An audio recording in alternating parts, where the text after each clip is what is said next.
effectivement, c'est vraiment un film qui concentre tout l'imaginaire qu'on peut se faire sur la littérature russe tragique en général.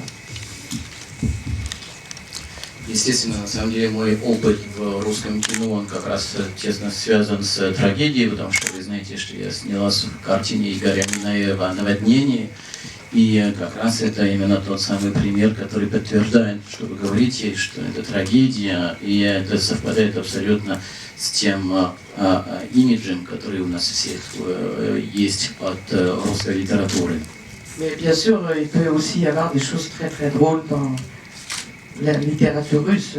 On sait que, par exemple, je sais que Tchekhov ici est plutôt souvent présenté comme un auteur drôle et que c'est plutôt dans les autres pays qu'on privilégie son côté, son aspect mélancolique et tout ce qui est pour nous l'âme slave. Mais en vérité, il y a beaucoup de choses drôles chez Tchekhov que malheureusement je n'ai jamais joué, mais que j'aimerais vraiment jouer un jour. Есть, конечно, еще и довольно смешные, более веселые аспекты в русской литературе. В общем-то, если брать Чехова, например, я знаю, что здесь, в общем-то, довольно часто ставят Чехова в довольно веселом ракурсе. А в других странах наверняка мы отдаем больше предпочтение трагическому аспекту его творчества, более меланхолическому аспекту, и, наверное, это уже ближе к той самой русской душе. Я, к сожалению, пока еще не играла Чехова. Alors, j'ai rencontré Joachim Trier dans un festival à Stockholm il y a 2 ans. Et excusez-moi, j'ai froid. Merci. Et alors, on est restés en contact toujours l'un avec l'autre. Et j'avais adoré son film précédent qui s'appelait Oslo 31. Oslo 31 août, qui est un film qu'on a beaucoup aimé en France. Je ne sais pas s'il est sorti ici aussi, mais c'était tiré d'un roman de Drieux La Rochelle, un roman français. Et Le Fait Follet, je crois, non, c'est ça.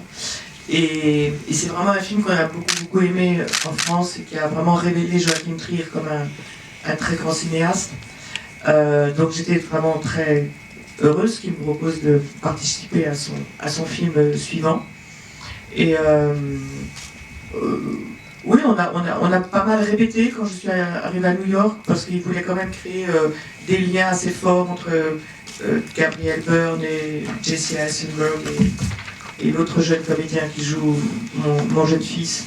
Donc on a essayé de se connaître. Il voulait vraiment donner le sentiment d'une famille même si c'est une famille un peu dysfonctionnelle, comme on dit, de donner le sentiment qu'on était proches et qu'on se connaissait bien. En plus, on venait vraiment d'endroits chacun très très différents. Moi, je ne connaissais pas les autres comédiens, donc voilà, Joachim Trier, il fait ce genre de travail. Tout le monde ne le fait pas, mais lui, il a éprouvé besoin de le faire. Et puis, il m'a montré des photos de cette photographe qui a disparu, malheureusement, qui est morte au Moyen-Orient, qui s'appelle Alexandra Boula, et qui a fait des photos assez extraordinaires de toute cette situation qu'elle a traversée. Voilà. Et puis j'ai lu des témoignages de femmes reporters, qui sont souvent d'ailleurs des femmes seules, qui n'ont pas forcément des liens familiaux. Et là, la problématique de ce film, c'est justement quelqu'un qui est à la fois passionné par son métier, qui ne peut pas s'empêcher de l'exercer régulièrement, et qui en même temps est retenu par ses liens familiaux, par ses liens maternels. Et c'est là que commence le problème, si je puis dire. Voilà, c'est quelqu'un qui a du mal à recoller tous les morceaux de sa vie ensemble. Я познакомилась с Жаком Триером 2 года тому назад в Стокгольме на фестивале, и мы просто остались на связи. Я должна сказать, что мы все во Франции нам очень понравилась его картина «Осло 31 августа». Реально картина, я не знаю, вообще она здесь вышла или нет, но она пользовалась у нас огромным успехом. Это была экранизация известного рассказа Дрюя Ля Рошеля, французского писателя. И мы все посчитали, что Жоаким Триер очень такой буквально великий кинорежиссер. И я была очень счастлива, когда он мне сделал это предложение, чтобы я снялась в его следующей картине. Значит, я приехала в Нью-Йорк, и Триер вот работает так, что он хочет, чтобы действительно, если он снимает семью, чтобы вся семья дружно жила, чтобы мы знали друг друга. А я других актеров к этому времени не знала, я ни с кем вообще, ни Габриэль Бёрн, ни Айзенберга, я вообще их не знала лично. И мы вот стали репетировать вместе именно для того, чтобы создать настоящую семью, даже если вот эта семья функционирует, в общем-то, не очень гладко. А он как раз, Жоаким Триер, очень настаивает на этой работе. Естественно, он мне показал фотографии разных фотографов, особенно вот Александры Була. К сожалению, эта женщина-фотограф, она погибла в Среднем Востоке, но я смотрела очень много фотографий ее, и я читала свидетельства тоже от фоторепортеров, которые ездили по всему миру. Чаще всего это довольно одинокие женщины, у которых нет семьи. И здесь, конечно, работа одна заключалась в том, что я должна была связать ту страсть, которую она испытывает к своей профессии, тоже с семейными связями, которые ей очень дорогие, которые ей очень нужны, особенно вот матерские связи. И она пытается уже в своем возрасте собрать все куски вот этого пазла. Question, parce que peut-être le personnage le plus éloigné de soi qu'on peut jouer pour une actrice, c'est une photographe finalement. Parce que c'est l'inversion du regard. Nous, on a l'habitude d'être constamment regardé, tout d'un coup.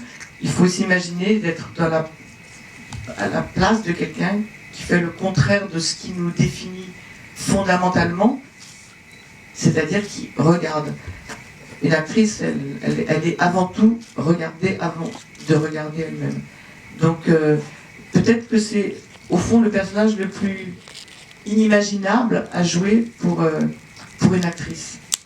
Moi, c'est pas la première fois que je joue une photographe. J'ai déjà joué une photographe dans un film français avec une cinéaste française qui s'appelle Eva Ionesco. Et le film s'appelait My Little Princess. Je ne sais pas s'il est sorti ici. Et je jouais une photographe. Et là, c'était un peu différent parce que c'était une photographe qui était dans un comment dire, une espèce de délire complètement narcissique, parce que bien qu'étant photographe, elle accomplissait son propre narcissisme à travers sa petite fille et en photographiant sa petite fille. Donc je pouvais éventuellement m'y retrouver comme actrice. Mais là, pour le personnage de Louder Than Bomb, évidemment, on est à milieu de ce fameux narcissisme ou de cette fameuse préoccupation de soi-même que peut avoir une actrice. Et donc il n'y avait vraiment aucun point commun sur lesquels je pouvais me reposer. Это хороший вопрос, потому что на самом деле, наверное, фотограф — это именно тот персонаж, который самый-самый вообще отдаленный от любого актера. Именно потому что на актера смотрят, а тут мы смотрим, то есть персонаж смотрит. И для актера очень сложно, потому что если мы привыкли к тому, что на нас смотрят, то, естественно, тут надо посмотреть на обратную сторону, в смысле, вот именно мы, как раз, будучи фотографами, мы тогда смотрим. Это абсолютно противоположное тому, кем мы являемся в нашей профессии. Для меня это, наверное, самый невоображаемый персонаж, который мне приходилось и не впервые играть.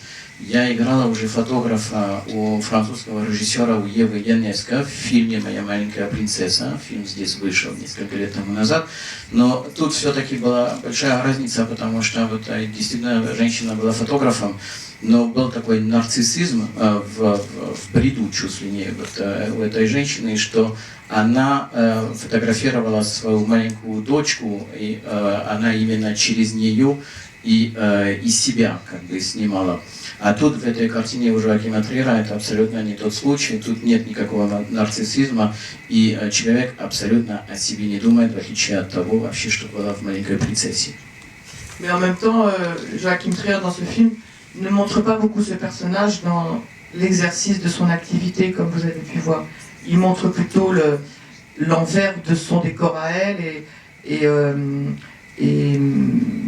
son intimité et les moments au contraire où elle n'est plus dans cet exercice, où elle est simplement ramenée à sa condition de simple personne qui justement ne la satisfait pas, car je pense qu'on assiste un peu à la dérive de quelqu'un qui, en dehors de ce métier, en dehors du choc que lui procure ce métier, au fond, elle ne sait plus très bien qui elle est, elle ne s'y retrouve pas comme mère, comme épouse, comme personne, tout simplement. Et ce tourment est presque plus assourdissant que le bruit des bombes auquel elle est confrontée dans son travail. Как раз Жоаким Трир не очень много показывает, как работает эта женщина-фотограф. Он в основном снимает опять обратную сторону ее жизни, более вот интимные моменты. Мы ее практически не видим, именно каким образом она занимается своей профессией. Мы только понимаем, что она абсолютно не удовлетворена.